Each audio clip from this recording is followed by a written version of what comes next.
All right, now let's do this section on empirical formulas.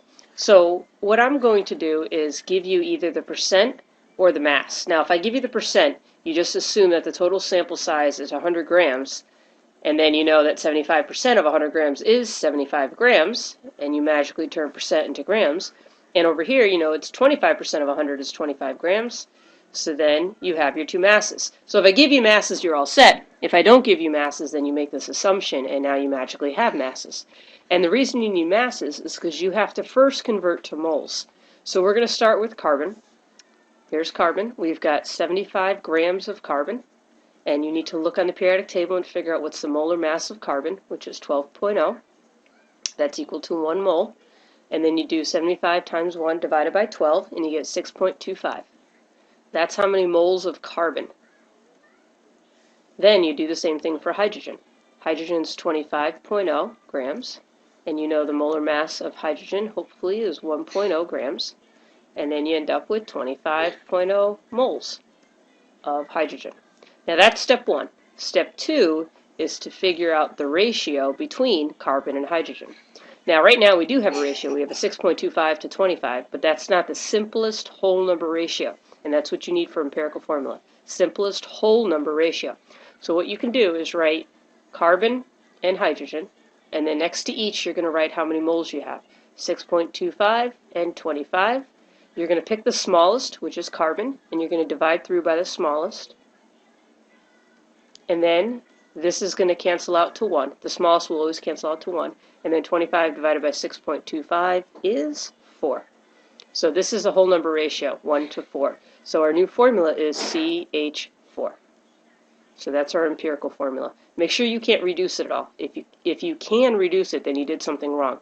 You should not be able to reduce this. All right, next one.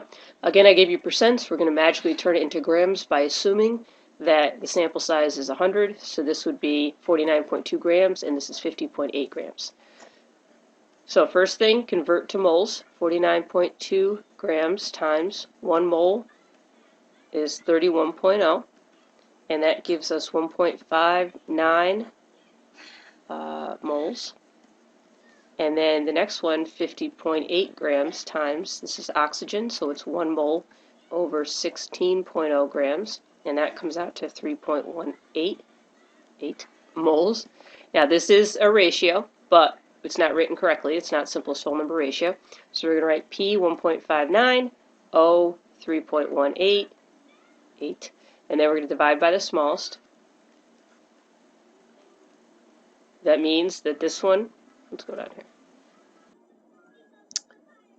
Okay, so in any case, my pen is not working anymore for some reason or other, right here on the last problem. So if you divide 3.18 divided by 1.59, the oxygen turns into 2. So it's going to be PO2. Maybe I can write it with my, this is going to be P and then O2 when you divide through by 1.59. Sorry about that little technical difficulty there. But there's your empirical formula.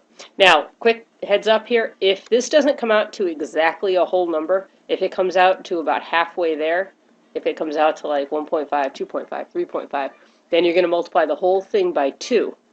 And then you're going to make both elements, or however many elements you have in the formula, they're all going to double.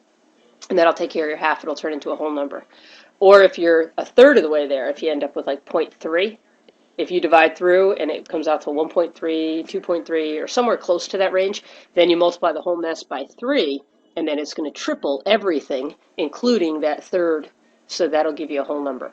So if you end up with a half, if it comes out to right around half, then double it, multiply by 2. If you come out to about a third, then you're going to triple it, and that'll give you a whole number ratio. It'll take care of that third for you. Okay? And there's your last section.